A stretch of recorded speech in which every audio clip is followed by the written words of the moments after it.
Cause I'm a fury. Hey, what's up, everybody? Cause I'm a Fury here, and this is like a little vlog. I'm gonna just show you a little bit of the tools of the trade when I'm not here on the YouTube.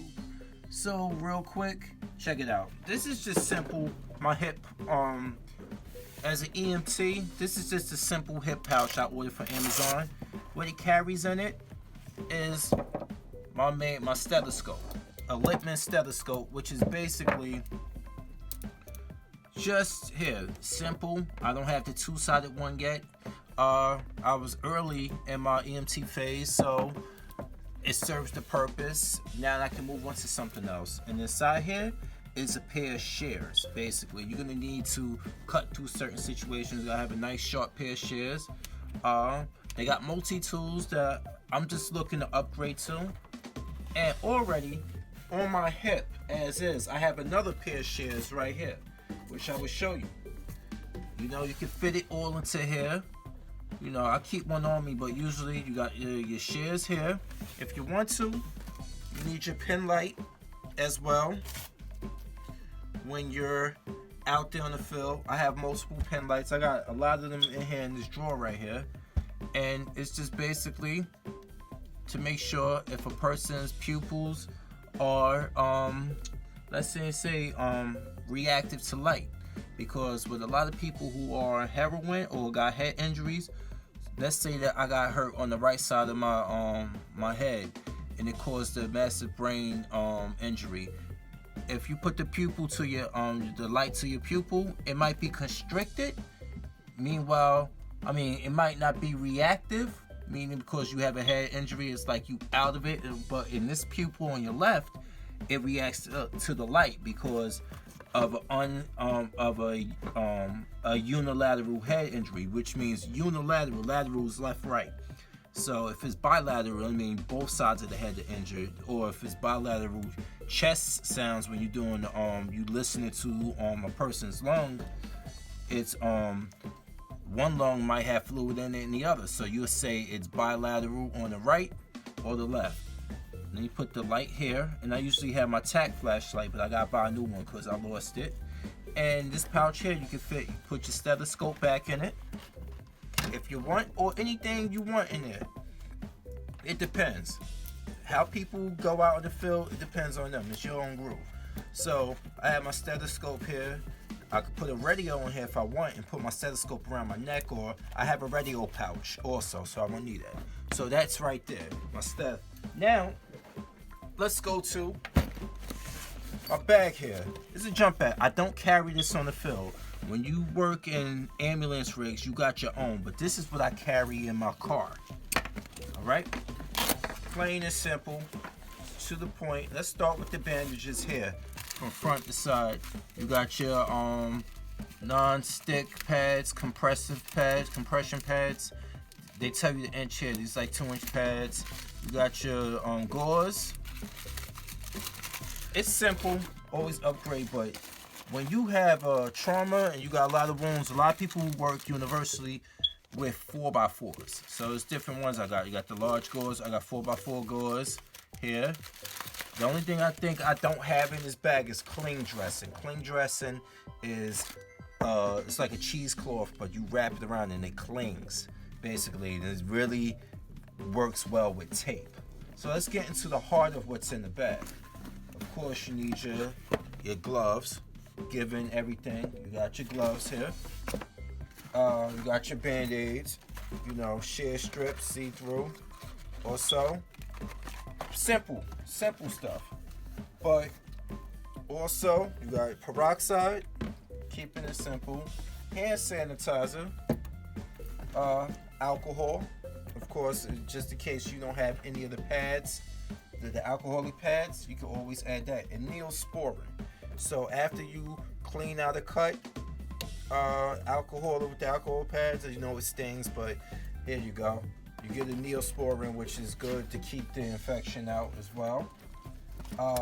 Also on this side, I have a backup stethoscope. It's very uncomfortable to use because of these hard things. I'll replace it. This is the first stethoscope I've ever used when I was in EMT school. All right, so you have your backup stethoscope, of course. Another pair of shears, because this is in the bag. Let's just say I don't have my stethoscope that I usually carry, my main stethoscope, my Littman one, or my shears, because I left my pouch in the house and I'm out in the field. So I got another pair. See, Barnabas Health. That's who I went to school with. That's what I work for currently as a housekeeper. Then you have Benadryl right here, itch screen for people who have skin allergies out in the field. Somebody got exposed to poison ivy. Boom. There you go. More Band-Aids, but this is water. These are water resistant, not proof. Resistant. You know? So the bandages are there. And now let's get to the side compartment here on the right of the bag. These, what we call here, are 5x9 dressing. Okay? And then you have these right here are tongs. Basically, or what you put if you want to examine someone's mouth, but you don't want to touch it, or if you want to put ointment on someone's wounds, you put it on the tip of these and you dress it so you won't have to directly come in contact with it. But these are 5x9. These are sterile pads. Never open. This is good. A lot of blood you want to get to soak up. These 5x9s are good right here. I got about what? How many on here? 6. You know, this is not an ambulance, but hey, at least you have a few on there. Of course, if you're in a situation, even if you're an EMT and you only have what right here in front of you, you gotta call for help. Especially if they're in grave danger. They need ALS need to be the paramedics. Of course, you got Tylenol if someone's having chest pains, you know, or so. I don't have the aspirin with me. That's what I need. But this is acetaminophen. This is just for, you know, pain reducing or so.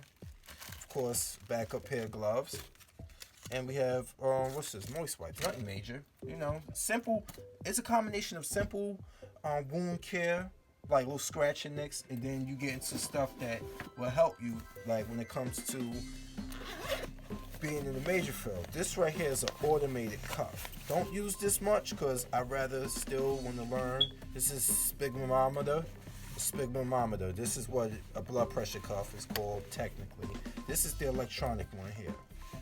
But you still have to pay attention to this.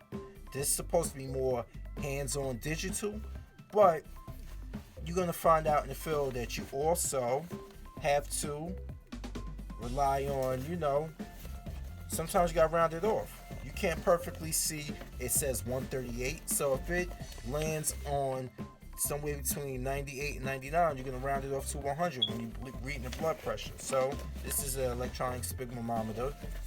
And we have my trusty first ever manual sphygmometer with the mercury gauge on it right here.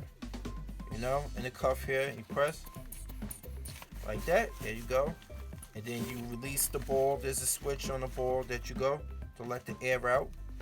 But you turn it to your left to let the air out. But now you want to tighten it. You want to tighten it all the way up so it can actually retain the air in it to gauge the blood pressure. All right. So there you go. You have your